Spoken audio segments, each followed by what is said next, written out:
Portland Trailblazers are a team that I don't support, but I love to watch. They're not my basketball team, but this is a team every year I have to watch because of one of my favorite players in the NBA, Damian Lillard. And they're always in the playoffs when he's healthy, it seems.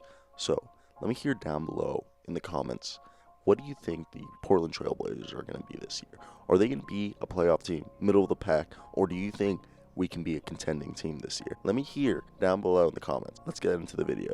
What to expect from the Portland Trailblazers. Damian Lillard is probably one of the most fun basketball players to watch in the NBA. And you know what?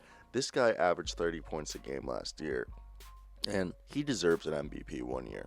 He deserves the MVP and an NBA championship before he retires, because Damian Lillard, I feel like in every era, there is a Damian Lillard type player who is an MVP type candidate almost every year and is on a team that is really good and exceeds expectations every single season, it seems like, and they don't win a championship. So, I would love to see Dame win a championship before the end of the career. But this team this year, do I see them going for a championship run? I don't know, man. I do not know. They made such good moves this year. I know they got rid of Hassan Whiteside, Trevor Ariza, and pretty much those are the only guys I felt like out of Jalen Adams, Jalen Horde, Caleb Swanigan, Moses Brown, Gabriel, and Mario Hezonja. I'm sorry if I butchered any names. Those are all the guys who left, and I don't think that really affects them that much because they brought in Robert Covington, who I'll talk about later, Harry Giles, who I'll talk about later, Derek Jones Jr., who I'll talk about later, and Enes Kanter, who I'll talk about later. They still have Carmelo, Zach Collins, Rodney Hood, Damian Lillard, Nazir Little, CJ McCollum, Nurkic, Simons, and Gary Trent Jr. They still have a really good core, and I still think this team can at least make it to the second round of the playoffs. So let's talk about the rest of the roster, especially Terry Stotts. I like Terry Stotts, but I think he's similar to Doc Rivers, that they're not in the top 5 coaches, which is like Nick Nurse, Eric Spoelstra, Brad Stevens, Greg Popovich. Those guys in the top 5, I think they're down below due to the fact that I feel like Terry has a very basic offensive game plan, with a third of their plays being the best guard on the court, force a drive, another third is ISO, and the other third is actual plays. Our defensive game plan is really horrid on the perimeter, which is obvious, and it isn't good in the bubble when you saw where the shooters can easily get hot because of the depth perception was different in the bubble, and their paint defense wasn't much better either. And I feel like they weren't doing too bad, and they have a chance to get through the playoffs through their play if they do continue to play the style if Terry Stotts doesn't change. But Terry's been coaching them for a long time, and last year, even when the team got into the conference finals, I don't think he was he's really good because he lets his players do their thing.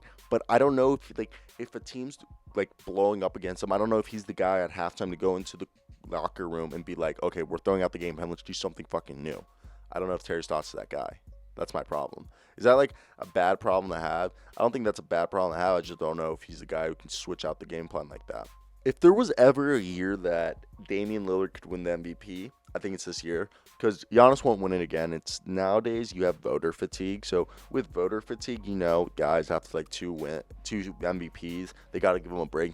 Giannis might win it again the following year, but they won't do 3 in a row anymore. I just feel that's my personal take. That's what they do in the NFL, and I also see them doing in the NBA. So I see voter fatigue being a thing. And this is the year Damian Lillard could win it, because I don't see any other, besides Luka and a few other guys that could be. But Damian Lillard leads his team to a top 3 seed and averages close to or 30 points again, and has, about, let's say, how many assists should we say? Give him about 8 assists again, maybe close to 10. I think he definitely could be the MVP this year for the NBA. I would love to see Damian Lillard finally get an MVP that he well deserves. He deserves one MVP trophy in his collection, at least. I love this guy. He's a hustler. He's a baller. Also, Anthony Edwards is not going to be a better rapper than him. I just want to put that out there. Bringing in Robert Covington was a great move. He can play power forward. He can play small forward. He can play small ball 5. But, man, putting him next to, Zach Collins, who could maybe play the center position this year, or whoever they run out with, maybe Enes Kanter at the center position, will be awesome. Or Joseph Nurkic. Is it Joseph or Joseph Nurkic? I'm just going to call him Nurkic. Someone tell me how to pronounce the first name. But either way, let's continue. I want to say that this guy next to Nurkic, or whoever they play at the center position when Nurkic isn't in the game, is going to be awesome. Defensive front court, at the very least, one of the best in the league. And Robert Covington hopefully can get better at being an offensive player. He wasn't the best last year, but he can be an efficient scorer. And he's just going to be the guy who's always going to be guarding the team's best player at all times. Just the physical for that. And he already looked good in red for the Rockets. I can only imagine how good he'll look in a Portland Trailblazers uniform. But no, I really do believe Robert Covington, one of the best fits for him to go to was the Portland Trailblazers, a team that loves the length, loves guys who are athletic and can hustle.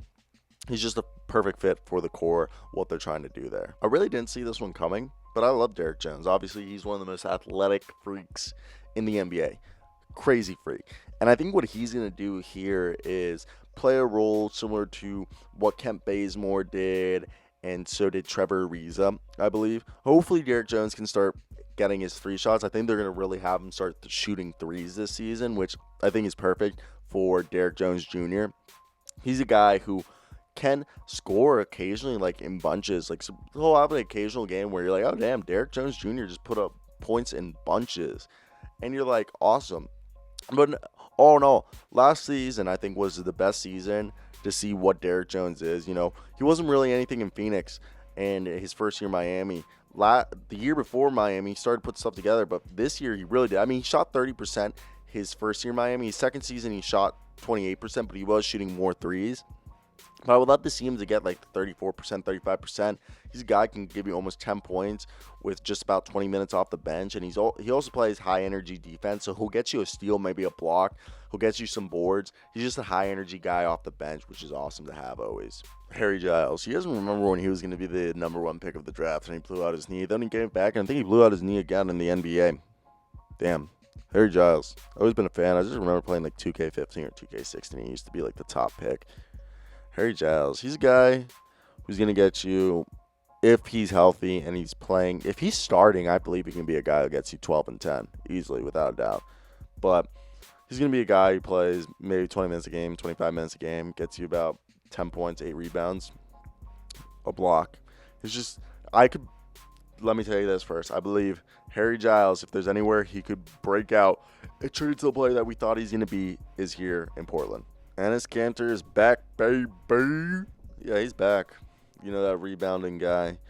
Just rebounder and inside scorer. Sometimes when he puts his mind to it, he can be a really good defender. But Enes Kanter, he's back. You guys know what Enes Kanter is. He's a guy who puts his mind to it. He's a good player. For the most part, he's just average. Though that's about it, guys. I hope you guys did enjoy this video. This was another video by Sierra Sale. That's it, guys. I hope you guys want to hear your opinions down below. Hope you guys did enjoy this. Hope you guys have a great day, because I know I will. Till next time, guys. Peace out.